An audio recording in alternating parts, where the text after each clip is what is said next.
really a pleasure to have Angela Bowles in our series. Angela very kindly has come up from the University of South Wales. She is a very well-established anthropologist, biologist, climate change drivers, person who looks at invasive species. She did her PhD at Victoria University. She's an Australian, obviously, and she's got real interest in Australian communities. She's involved in many different centers and research initiatives at the University of South Wales. It's really clear that she's one of the real shakers. Doing a lot of things, and you also see a very large number of citations and very large number of citations and her age factor, which is someone at her age. That's really well. So anyway, without any further ado, we'll turn things over to Angela. Thank you.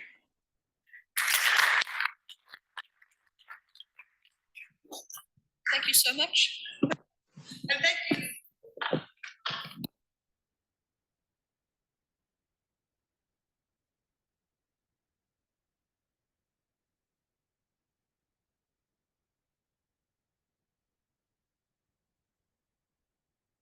Actually tell you something that might hopefully change the way you see these things and think about them, just a little bit.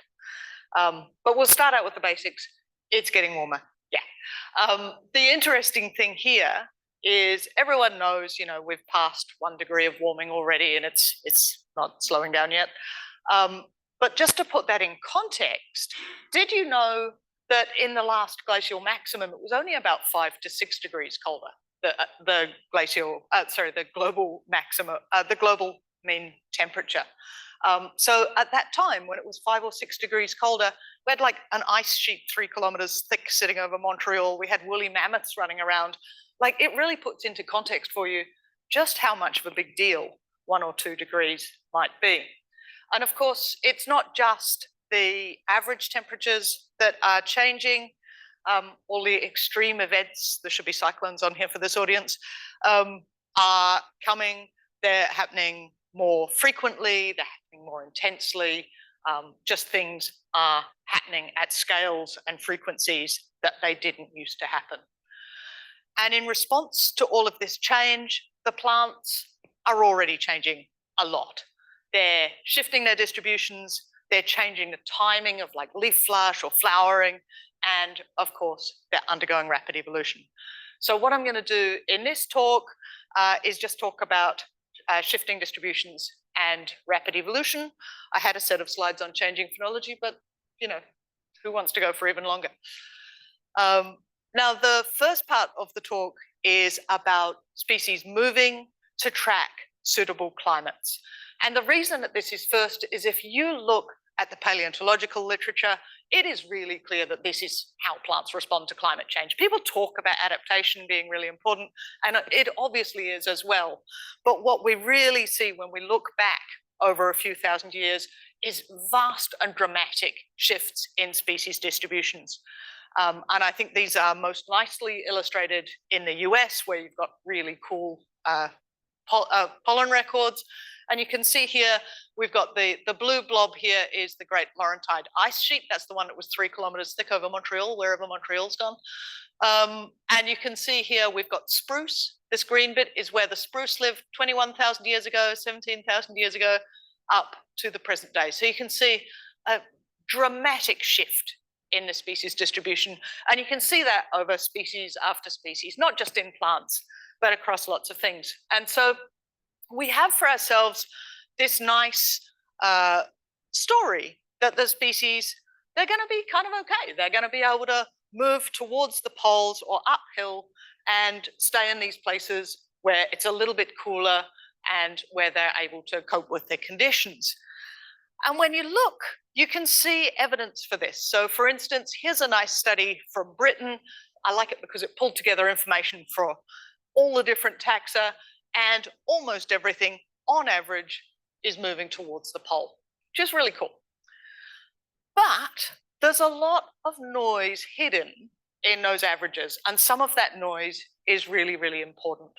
And I wanted to tell you about a project from my lab run by Ina Osmolovsky that really sort of highlights some of that variation in what species are doing. Now, this was Ina came to me from Israel, and she wanted to do stuff outside, but it was COVID. I don't know how long you guys got locked down for, but we spent the best part of 2 years without being able to really go in the field. So everybody learned how to do data compilation from the literature, which fortunately I already liked doing. But it made it easier to make the students do it. So we got some really cool stuff done. Ina pulled together range shift data for over 6,000 different plant species worldwide. So there's a lot of data on how much species are already shifting around. What Ina found is that 52% of those 6,000 species have already shifted their ranges, and they've shifted towards the poles or uphill. Now check out the average speeds on this. Like plant species with roots are moving at almost a kilometre per year on average. Like that's the species distribution, obviously, not the individual plants. But it's really quite fast, or 2.3 metres per year if they're changing in elevation. So really substantial shifts. And that's something worth thinking about, like how big is your favourite national park? And how long might it take before your favourite species that only exists in there no longer exists in there? So that's something that I think conservation planning is not yet quite grappling with to the extent it needs to. We're like, well, if we can just keep them safe where they belong, then we'll be okay. And we're kind of ignoring the fact that they really are zooming around. Okay, 11% of the species that Ina looked at had showed no significant shift. I suspect there's some file drawer effect and publication bias there. I suspect actually it's more than that, but it's not very sexy to publish research that shows something's not changing. What's really cool here is that 37% of them are moving in the opposite direction to what's expected under climate change. So they're moving towards the equator, or they're moving downhill. Like, it's crazy, isn't it? And what's cool is that the speeds at which those are shifting are almost as fast as the species that are going in what we would think of as the right direction. But seriously, over a third of our plant species are going the wrong way. And this is something, it's been out there in the literature. There's been studies out there saying, oh, about 20% are doing sort of the opposite of what you'd expect. But people keep kind of treating this as if those are somehow statistical anomalies, or somebody must have messed up or something. But it's 37% of those 6,000 species. Like, it's a really big proportion. It's really quite consistent.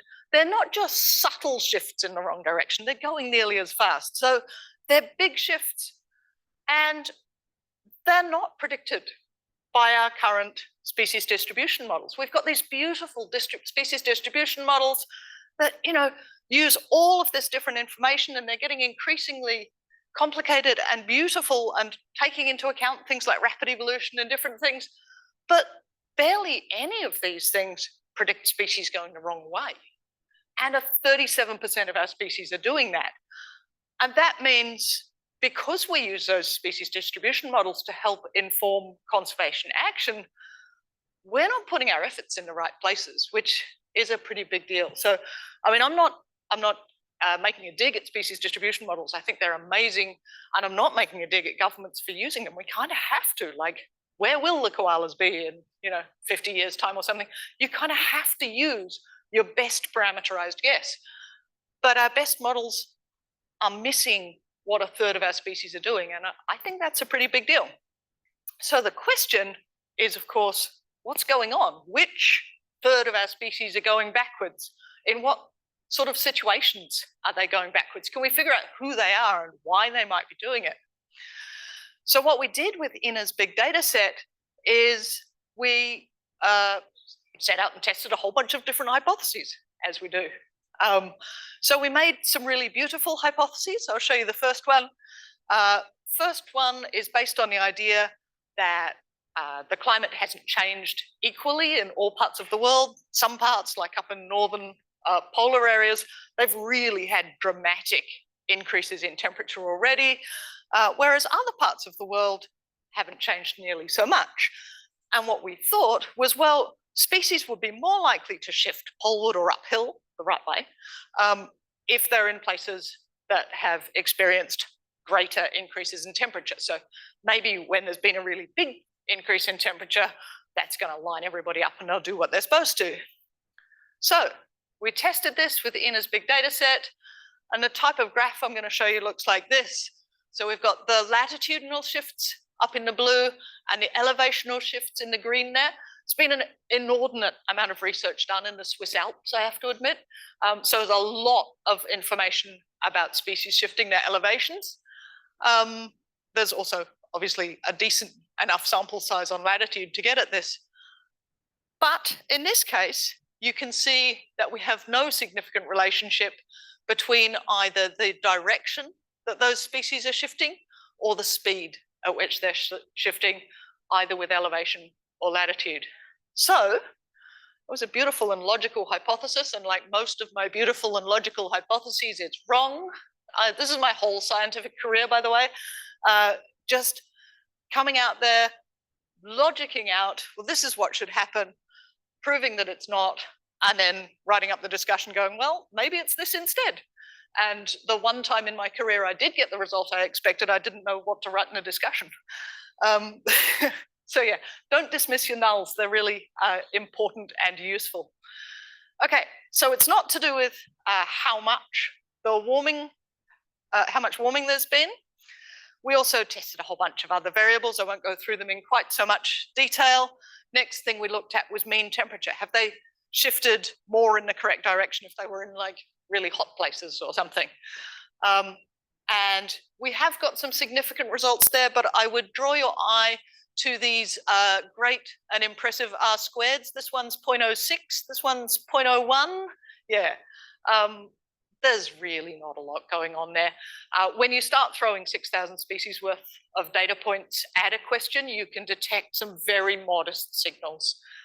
So there are things going on there, but it's clearly not a particularly strong trend. What about annual precipitation?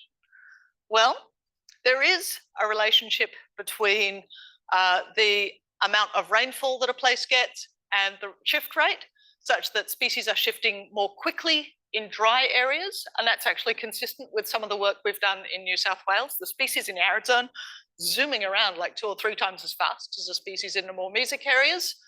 But again, we've only got an R squared of 0.11, although that's as good as it gets, so hold that thought. Even in this case, we have no ability to predict who's going in which direction. Next thing we looked at was latitude and elevation. And here we did find some significant patterns, but I do worry about them a little bit. So basically, species were more likely to move towards the pole if they were living right on the equator. But if you're a species living right on the equator and you're going to move, you can't move further towards the equator. So there's probably a left wall effect in there that I haven't figured out how to correct. It's the same with the elevation. The species are shifting more slowly if they're down at the bottom, but they're more likely to be shifting uphill if they're at the bottom of a hill. So yeah, I don't know how much to read into that, but again, look at those R squareds. It is interesting that with an R squared of 0.2, these species tend to be shifting fastest towards the equator, but nobody's really studying shift rate terribly close to the equator. So there's a knowledge gap for you guys. Yeah. In any case, I would say very weak patterns in the relationship between the direction species are shifting or the speed at which they're shifting and anything that we could think of about their sort of abiotic environment, the climate in which they live.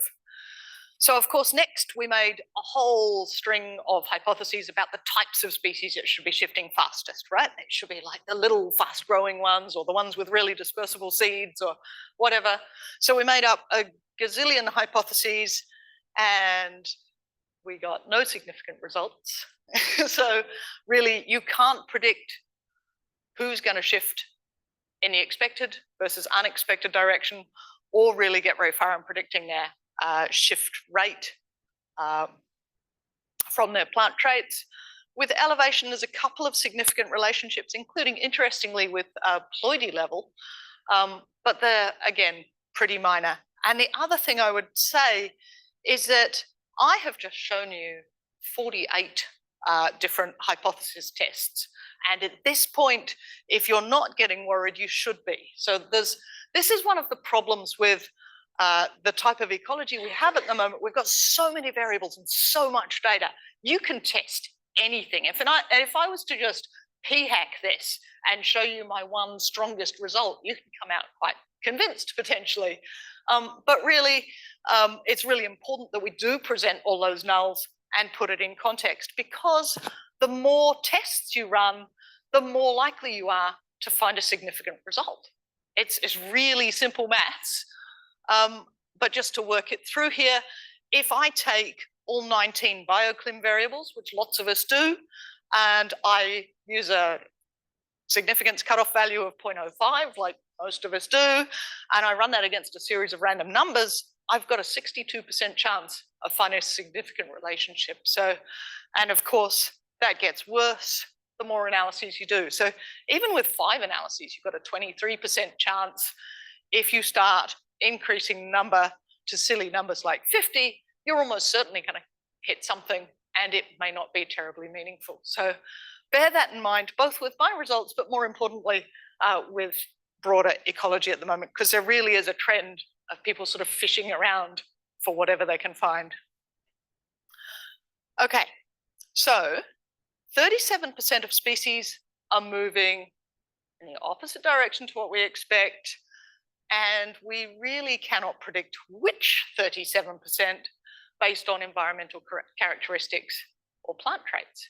This is where it starts getting interesting, because I do have an idea for what's going on. Haven't tested it yet, of course. This is where my discussions always get more interesting than the data. The fact is that species distributions are shaped not just by climate, but by a whole bunch of interactions, like with other plants, with soil pathogens, with fire regimes, with herbivores, pollinators, all sorts of things are going on there. And we've been trying to predict species distributions without really paying too much attention to these, because how many species does your favorite plant species interact with? Like, it's an unimaginable number. You can't really stick it into your models. But I think it could be really important. So these slides are Ina's, and I realized when I gave this talk at the International Botanical Congress that she's got nerves of steel to go through this little routine, but I'm going to do it again. Every photo of me from the Botanical Congress after I did this, I'm like tomato colored because I got kind of embarrassed. So here's a plant, and it's living its best life in its little green area there, which is its good part of its happy environmental niche. Now, there is some habitat up towards the hotter end of its distribution where it would be very happy to live, but that area is ravaged by these very hungry caterpillars. It could be terribly pathogenic microbes, or a really competitive plant, or whatever it is that you want to insert there. But the thing is, with climate change, remember all the different species are moving at different rates and in different directions, and things aren't hit equally. So what if our plant species didn't mind the amount of climate change there's been so far, but its caterpillars were really sensitive to extra warm temperatures, and so they die out in the top part, in the warmer end of its range? We've now got a situation where our plant can extend its distribution in the hot direction. So it looks like a distribution shift. It is a distribution shift towards the hot end of its range, and it actually makes perfect sense. And this is the part I had trouble with, is Ina then relates those to the Game of Thrones and says that basically those 37% of species that are going backwards are the little fingers of the plant world who are taking advantage of the chaos caused by all of that great reshuffling in our communities, and expanding their ranges, which is kind of cool. Ina is trying currently to test this. It is ferociously difficult to test, of course, so yes.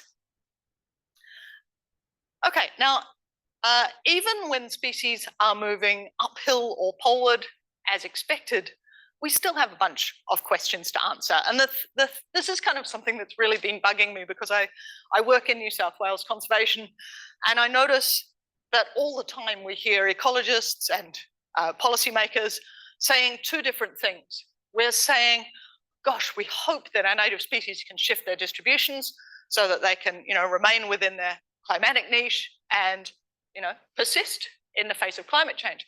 But at the same time, these people are saying our native ecosystems are under terrible threat. Like, you hear this a lot from people who work on alpine ecosystems or Antarctic ecosystems. They're like, we're being invaded by these terrible species that are coming in from other ecosystems, and they don't belong here, and they are threatening my ecosystem. And we kind of can't have it both ways. Like, this also happens, like, if you imagine that you were managing a national park, say in the very north of Australia, and species were coming in from Papua New Guinea, what do people do about that? I know in New South Wales, if we had a bunch of Queensland species coming in, we'd probably consider ripping them out because they don't belong. They weren't historically there, and that's how our conservation practice works. This is a very real problem for us, and I'll just illustrate this. This is some data got by one of my honours students before COVID. Basically, these are species from Australian alpine zone. This is a nice Astelia sacrocaris. And you can see that even though we've only got a data for about 20 years, because nobody really carried a GPS with them prior to 2000, you can see a very clear trend in the species distribution. Interestingly, that is both the leading, sort of the upper edge and the trailing edge and the middle of the distribution are all going up in parallel. I didn't think they'd be parallel, but there you go. They actually all looked a bit like that. Okay, so this species is moving upwards, and it's moving uphill at about 10 meters per year, which still just does my head in. What if we said, well, this species shouldn't be allowed to go further up than it was in about the year 2000? You can see that very quickly, if we extrapolate out to the year 2040, if we decide not to let this species go to the very top of the mountains where it didn't used to be, then we will kill it. And so what I'm going to put to you today is that this is actually a biology version of the trolley problem. So you know the trolley problem, particularly if you watch The Good Place. The trolley problem is this basic psychology thing where they go, okay, you're standing there, there's a train going down the tracks, and it's going to hit 5 people. You are standing by a lever, you can switch the train to a siding, but if you do that, you will kill the one person who is there. And they do various things with this. They go, well, what if you had to push the guy? What if, they do various things to sort of make it more challenging for you. But it isn't actually an easy thing, because by pulling the lever, you are actively killing that person, as opposed to just being a bystander watching something terrible happen to those 5 people on the tracks. What if, though, we replace the 5 people on the tracks with the alpine community at the top of our mountains, and we think about the potential bystander there as the Astelia? If we pull a lever to kill the Astelia, then we could potentially save that alpine ecosystem, which, I mean, who's under any doubt the alpine ecosystems of Australia are in a little bit of trouble. Okay, but maybe the next version of this, so you might go, well, that's easy, we should kill the Astelia. We kind of have a thing about not causing the extinction of any more species than we have to. In fact, it's written in our policy that we'll have no new extinctions. That'll be amazing. But what if instead of just one Astelia there, what if we had 200 different species that are all trying to move up the hill? Because that's probably more like the real thing. And then you start going, well, gee, where do we actually land up? So it becomes very, very difficult. And it's something that I think we're not really thinking through enough. Okay, that was the first half of the talk. The next half is more about rapid evolution and the way that our plant species can change to suit the new conditions. Now, I pointed out earlier that I'm often wrong when I make hypotheses. Even Darwin's wrong sometimes. That's pretty cool. So he said in The Origin of Species, I do believe that natural selection will always act very slowly. So he's sitting there, he's reading Lyell's geology, he's sort of thinking about these things, these processes having shaped the Earth over a really long time. But it is becoming much more apparent, certainly over the last 10 or 20 years, that evolution can work really fast when there's a strong selection pressure. And there's an equation for it. In fact, it's called the breeder's equation. Basically, the phenotypic response to selection is a product of how heritable the trait is and how strong the selection is. And we as humans are applying some really good, strong selective pressures on some of our plant and animal species. So there's all sorts of really fun examples out there. I quite like the elephants in Africa that are evolving to be tuskless as a result of the hunting pressure, the poaching. If there's elephants who don't have tusks, they don't get hamstrung and killed for their ivories. And so that's kind of happening. A really nice one is the moths. You know, moths fly into lights. There's terrible carnage, and the insect populations are plummeting. Moths are evolving so that they don't fly towards lights so much. That's pretty cool. Of course they are. We're putting out thousands of lights, right? And of course, in invasive populations, things like the cane toads getting faster as they spread across the top of Australia. All of these things apply really strong selective pressures, and we see really big changes in the communities really quite quickly. Okay, so those are some responses to anthropogenic pressures, but it's kind of difficult to tell how much native species have already changed in response to climate change. Certainly here in Australia, rather than in, say, the Swiss Alps, where you might have data that go back over a couple of hundred years really nicely. In a lot of cases, we just don't know what was here 20 years ago. Like, if nobody wrote it down, it's kind of gone. So what I want to show you here is a new way of getting at this. It's a very simple sort of an idea, as most of my ideas are, but I think it could be useful with lots of different sorts of data. It doesn't have to be plants. And what we called this was climate contrast ecology. And it makes use of the fact that climate change has not been uniform. So some parts of Australia, the temperatures increased much more than others. I think actually the bit where it had actually got cooler is now gone if you look at a more modern map. But there's still, some parts have warmed up a lot more than others. Some parts the precipitation has increased, in other parts has decreased. There's lots of spatial variability. So what we can do is we can use that. We can sample from across a species range or from across ranges of a bunch of species, and we can say, well, if the climate has changed more, we expect the trait values to change more. And so we can see, is there a correlation between how much they've changed and how much the climate's changed? And that allows us to tell the difference between, you know, if we had a modern population and a historic population and they're different, we don't know why. Like, how much of that was due to climate, how much was due to other anthropogenic pressures, how much was just random variation in that, you know, being a strange historic sample we had.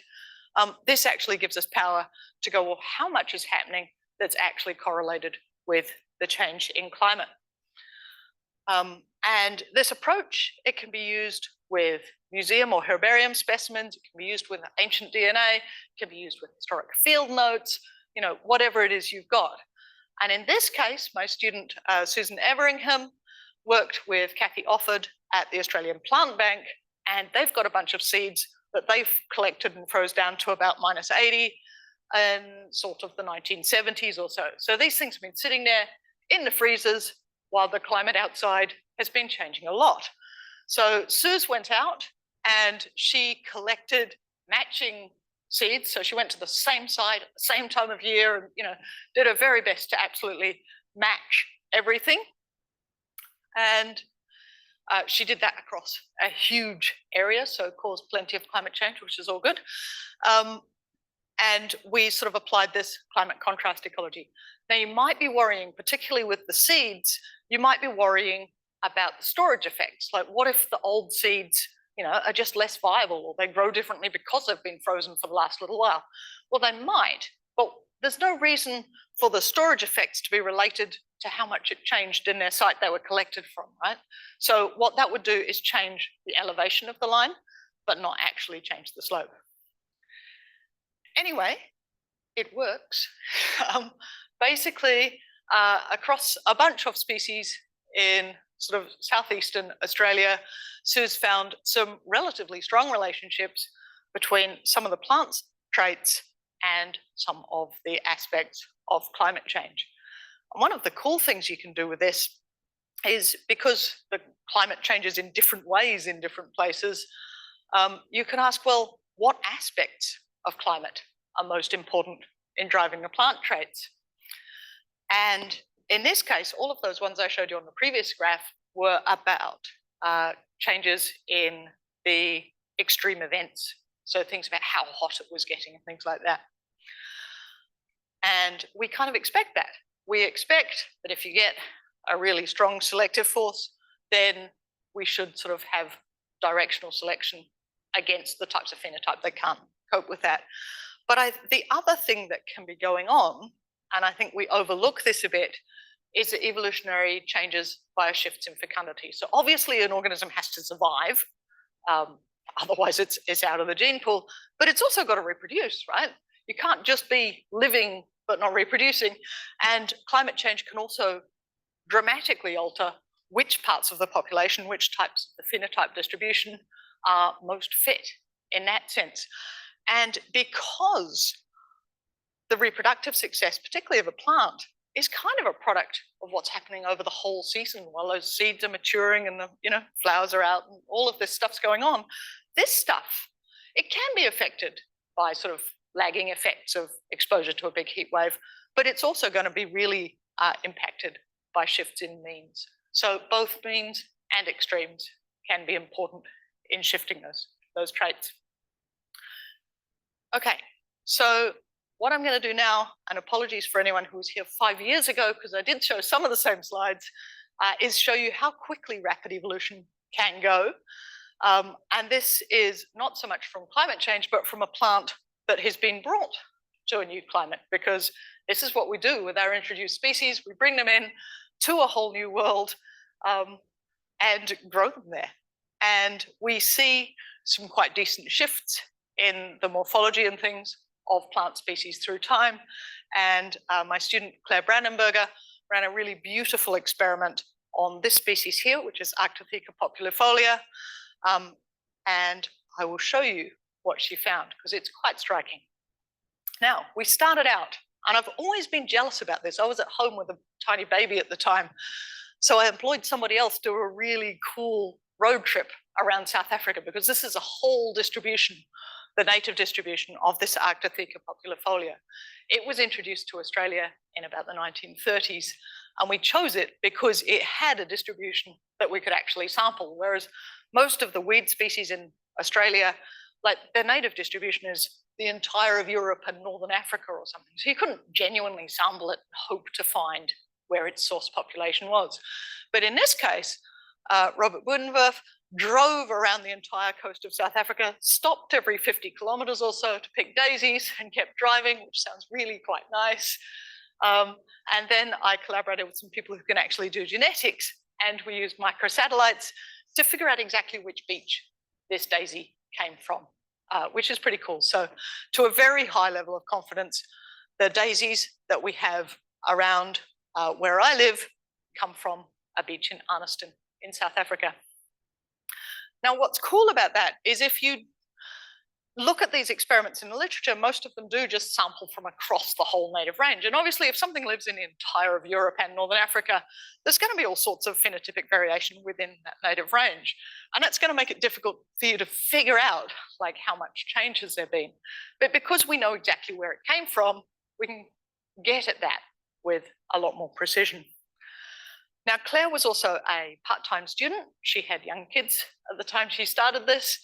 And that allowed her to do a really long greenhouse experiment, because she was a student of mine for like almost 9 years. It was great. She's so good. So we started the first year, we just grew the plants through a generation together in the glasshouse, because if you have some seeds and they were collected in South African conditions and some that were collected in Australian conditions, there's a thing called maternal effects where the offspring can grow differently because of the environment in which they were ripened. Claire spent a year doing this, no evidence of maternal effects. Anyway, we ruled it out. So yeah, Claire grew loads of these plants, nicely randomized all together in the same glass house. And even though I knew that the Australian population had changed since arriving, I was blown away by how different plants looked when we grew them side by side in the same conditions. You can see there's all sorts of differences in the way they grow, basically the way their stems grow, the leaf shape, the photosynthetic rates, the water use efficiency, all sorts of things about these populations are really, really different to each other. They also reproduce quite differently. So the South African ones make the big cheerful inflorescences and the Australian ones make little pathetic ones. And it turns out that that was actually related to the fact that in Australia, they basically don't get visited by any pollinators, so why bother? And we also had a look at selfing. So basically in the glasshouse, Claire would put these little organza bags over them so that they couldn't get pollen from outside. And the Australian plants were really happy with that. Almost all of them went on and made seeds anyway. And the South African plants never made a seed. So that's a fairly big change in their reproductive strategy. They weren't getting visited by the pollinators. Doesn't matter. They're getting ahead by selfing, which is one of the cool things that plants can do. Okay, the next thing, so obviously we had some differences between the plants and we were starting to wonder, well, you know, have they changed enough that they're actually becoming reproductively isolated? So Claire did a big cross-pollination experiment to see if that was starting to happen. So lots of time in the glasshouse with flowers and the paintbrush.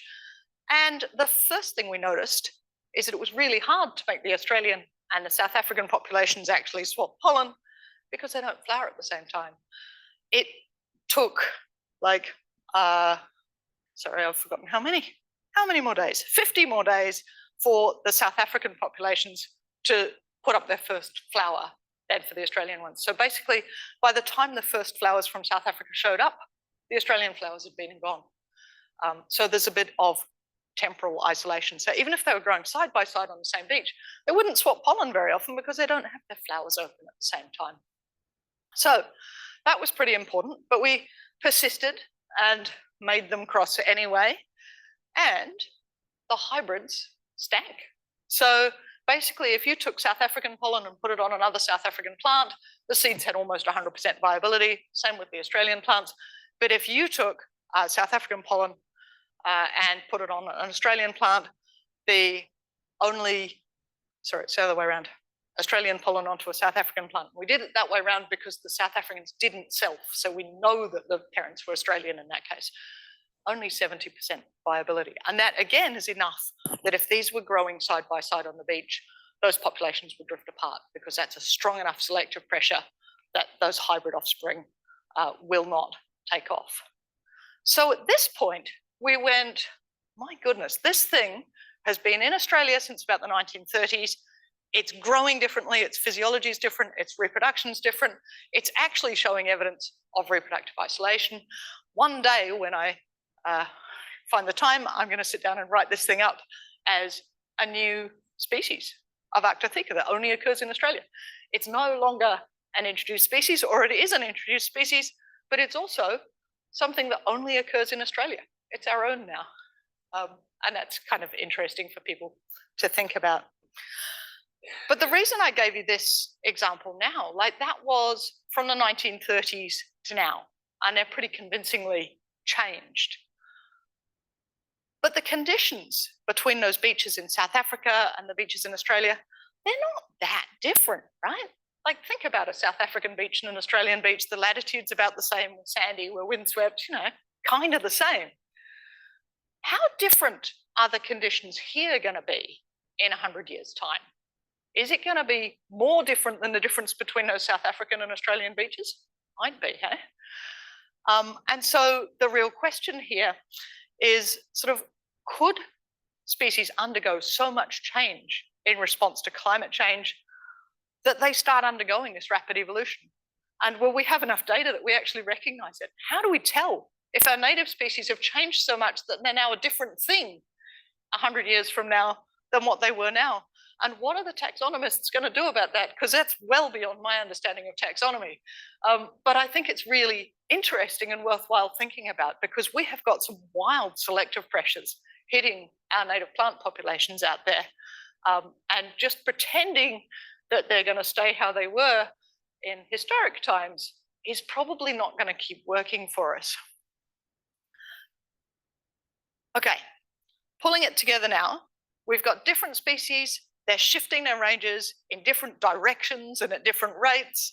We've got some species that are already going locally extinct or extinct, and we've got evolutionary changes in other species.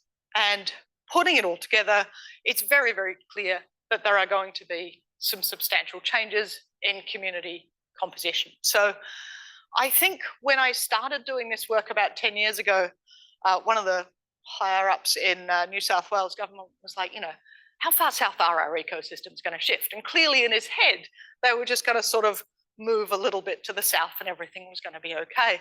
But it's not going to be like that. There's going to be these dramatic reorganizations of what species are coexisting. And as those biotic pressures change, you can get some really fast and quite dramatic shifts in community composition. And we can see some of those already. So here's an example you may have seen already from the marine world. This is a paper led by Adriana Verges, who's in my department at UNSW, but the bay is in Japan. The photos are all from within like a couple of 100 meters of each other. Basically in the 1990s, this area was a kelp bed and the water has warmed up, as has happened in many places, think Tasmania. And as it warmed up, the urchin populations increased. They do what urchins do and graze down those kelp beds. And by 2013, it had actually tropicalized to the extent that it had become a coral reef. So we've got a complete ecosystem state transition, which is pretty wild. And if we go back to the paleo world, sorry, this is a very visually unappealing slide, but it does make a nice point. The different colors are just different plant community types, right? And the modern day is down here in the bottom corner, and you don't need to know what they are, but just you can see what mix of colors we have today and where they are. Now, if you go back a little while, you start seeing some different colors. You start seeing, for instance, a pink community come up that isn't there now, but was there 7,000 years ago. And when you dig into that, what it turns out is that those communities that have no modern analog now were growing in places where the conditions, the climatic conditions, were unlike anything that we have now. And then if we take that and we project it forwards and we say, well, the models are telling us that there's going to be big parts of the world with climatic conditions that are unlike anything we have now. And this is only by like the end of this century. And so what we might expect is to see plant communities that are unlike anything we have now. And that means when we're designing these reserve networks, thinking about what our community is going to be like, we might want to sort of start bracing ourselves for the fact that they're unlike anything we have now, which is a bit trippy when you're trying to plan a reserve network. Or maybe it's not, maybe you just tell them to stop clearing.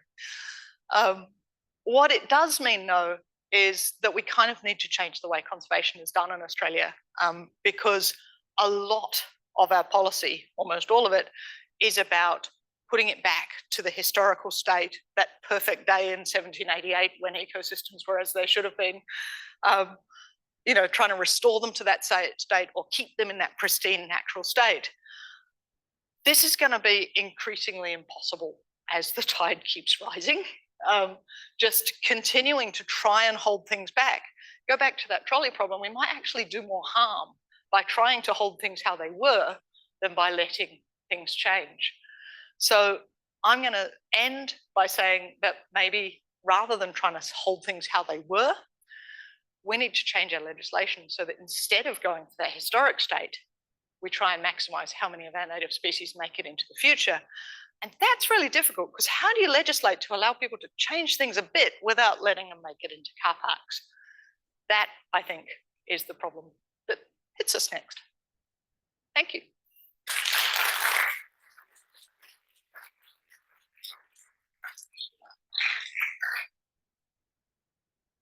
Excellent talk, Angela. One of the best I've seen in a while. Questions? And also questions online? I had a question, Angela.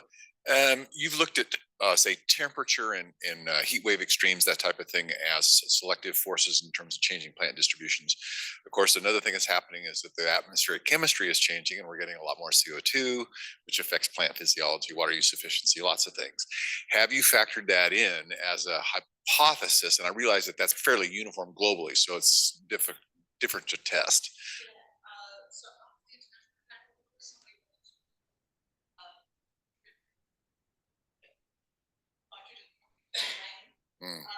Sorry, we can't hear at all.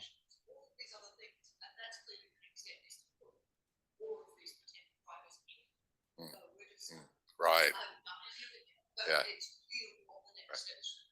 Great. And with 6,000 plus species in your database, you'll have a fighting chance of actually teasing apart some of those things. So that's great. And I mean, the fact is that the literature is accumulating very, very quickly. So the power there will go up too. So maybe the gaps we see in the tropics, for instance, will fill in as more and more people actually start getting worried about this.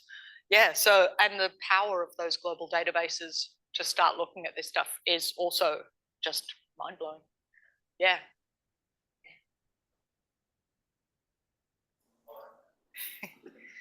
Bill, can I ask one?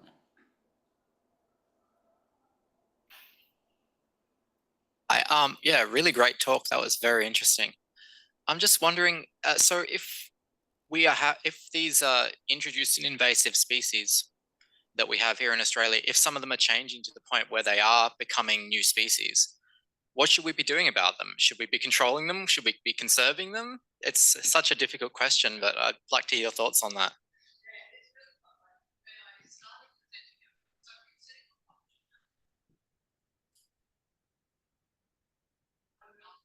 Hello, we can't hear you at all.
Yeah, it's gone completely. We can't hear, and we're not heard either. Sorry. Thanks, Annabelle. Bye.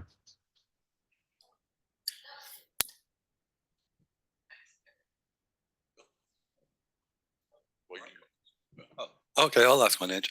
I guess it's a sort of legal thing that you recognize communities, and you said community a lot in your talk, but the individual responses of species are idiosyncratic, and maybe that's the way that it should be looked at rather than community. Yes. Yeah, I absolutely agree. I think maybe part of that comes, so I've been working on the New South Wales Conservation Advisory Panel. I've been working with the New South Wales Threatened Species Committee. And New South Wales is one of the places that's leading the world in terms of plant community type stuff because of David Keith's work. We're great with that. And we've got biodiversity offset trading schemes where people are buying these communities like they're, is it fungible? I don't know my economics words. The things that won't change, like coins. And they're not. And I think that in itself is really important. So we assess our reserve networks. Are they complete, adequate, and representative?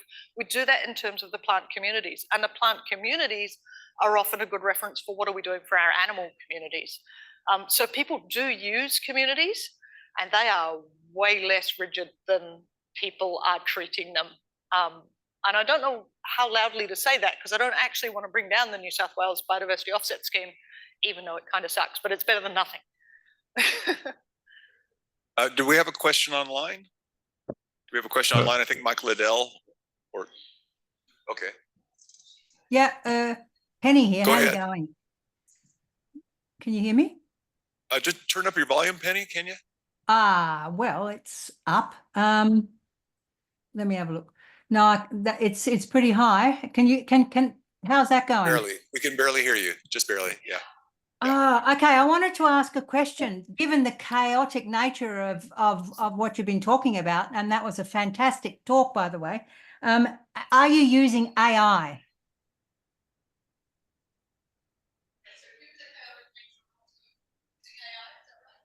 Yes. Yeah.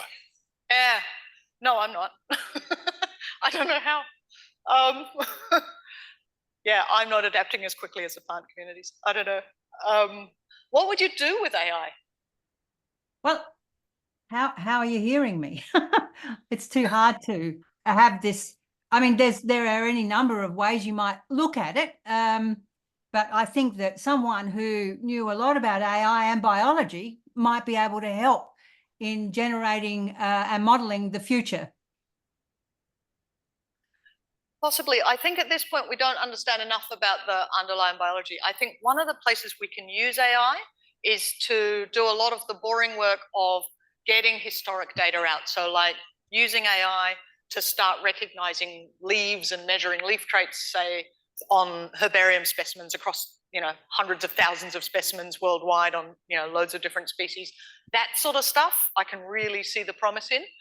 Throwing AI a problem that's so complex, we have no idea how to understand it. I'm not sure how you would assess whether the answer was valuable on what some of the other ChatGPT answers are.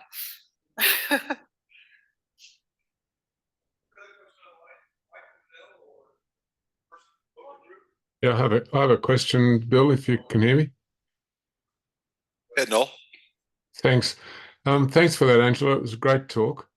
We've just been involved with an experiment which is looking at provenance plantings on the coast and up on the tablelands in the wet tropics. And one of the findings is that the growth rates don't really change whether they're from the coast or on the tablelands in the opposite locations. And the reason that's important is that with restoration practices, reforestation practices, some people are pushing back against using coastal species on the tablelands and tableland species or provenance in the coast. From what you've shown, it would suggest that it may not matter at all. And we certainly found that it didn't seem to matter. Can you comment on that?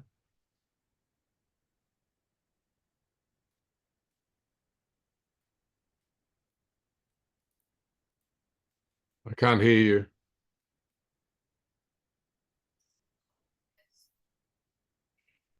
I've lost the sound again. Sue.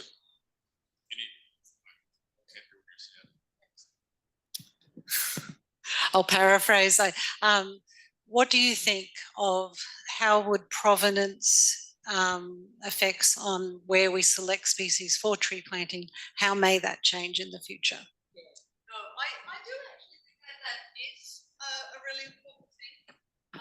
Certainly, I think the field has already shifted quite a lot. Like if you go back, not very long, people were terrified about getting genes from the wrong place and bringing them in. Particularly careful about the effects that might have on populations. And I think maybe it's just the people I'm talking to, but the more the merrier. Let's throw in all the genetic variation and give them a fighting chance on adapting into the future. That would be probably where I stand. But yeah, I think thinking about ways to increase the amount of genetic variation, I guess it goes back to those graphs on selection I showed. Like you can easily imagine a selective pressure knocking out a chunk of the population and reducing the genetic diversity of what you have left. What's really interesting is thinking, well, how do we maximize the generation of new variants that can do things that aren't currently possible? And is that a way forward into the future for some of these populations and species? Thank you. Okay, sorry. Someone here online, have your hand up? Fotra group. Evidently not. Okay. Any other questions online? Oh no, we do have a question. Please go ahead. Go ahead. You need to unmute yourself. You're muted. What are you? Oh, maybe. Sorry, we're seeing if we need to do something. I don't know. Can you try to talk? Go ahead. Does anyone know her name? Fotra, can you go ahead and ask your question? Oh, she's frozen. Okay. So, Bill, Here we can I go. ask mine now? In chat. Okay, gotcha. Smart. Have you got a chat question? Anybody else have a question while we're waiting for the chat to come through? Okay, yep. Bill, can you hear me? Don't think so. Lots of questions. Just ask one. Mike, I can hear you, but Bill can't. It's interesting that you've talked about things moving up and all that kind of stuff, because there is people teaching the whole providence stuff. Provenance, I'm not sure I'm saying that correctly. Originally, when I did my horticulture course at TAFE a couple of years ago, they were teaching, you know, plant exactly what was there, and now that specific teacher a couple of weeks ago, I was talking to him, and he's pivoted to be to planning.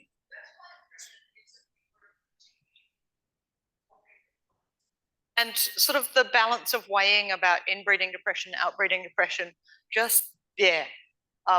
I feel like maybe people are getting just more worried about how big these effects are and just going, wow, even if it's not exactly what we had in the past, would be better with some form of this species than the perfect, you know, wherever it is version.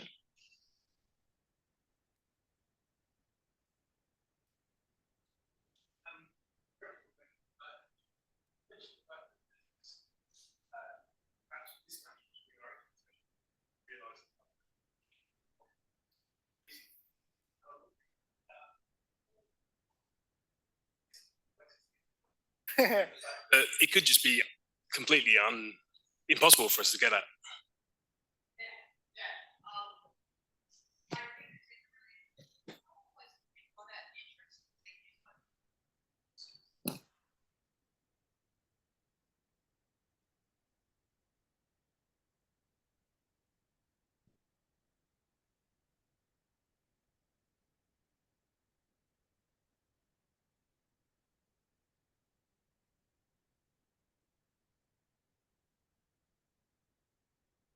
And for most of the species, it didn't even overlap.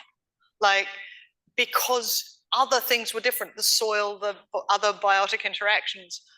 And so it's clearly not just climate. And that's kind of a naive expectation, but I think we've started there because it's measurable. And bringing in, like, how do we bring in interactions with an entire network of things at various different trophic levels and whatever? We are so far away from being able to model that. I think you run out of electrons by the time you put in the interactions between all of the different microbes and everything, insects. Yeah. Oh, I'm sorry. I was scared I was squeaking with that. Any other questions? Sorry, okay, go ahead, please. Oh. Still going. I give up. Okay. I just sent Looked at the rapid evolution of selective sex evolution to male and female species and family success.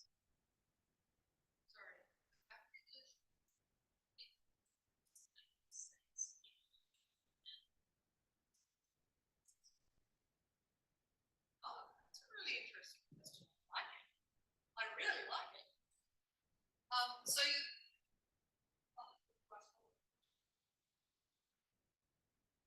I think it's a really cool idea. She can't hear you.